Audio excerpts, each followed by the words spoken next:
Students, now today we are going to start our next topic, which is breathing. Okay, now what is breathing? Here in activity 10.1 it was suggested it is the process in which air rich in oxygen is taken inside and air rich in carbon dioxide is given out. With the help of respiratory organs, thus breathing involves two steps which take place alternately. Inhalation, taking in of air rich in oxygen into our body, is called inhalation. Exhalation, giving out air rich in carbon dioxide from our body to the external environment, is called exhalation.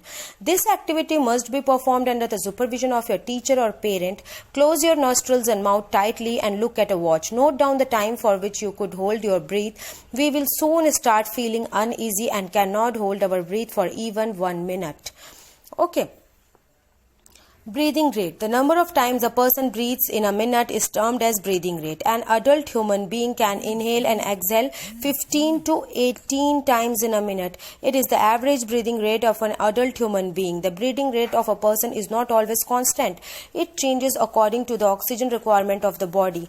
Breathing rate is somewhat faster in women than in men and in children. It is higher 20 to 30 times per minute than adults. Breathing rate is slowest while sleeping as less energy is required, while maximum during heavy exercises like running, weightlifting, etc.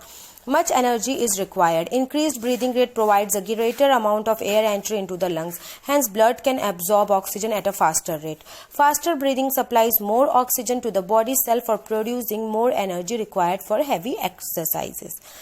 During heavy exercise, the breathing rate can increase to 25 times per minute. Because of this, food gets broken down at a faster rate and thus make us feel hungry. When we feel drowsy, sleepy or tired, we yawn, that is open our mouth wide to take a long and deep breath of air, because our breathing rate slows down and the body does not receive sufficient oxygen. Okay, that's all for today. We'll continue with another topic tomorrow. Have a nice day. Student.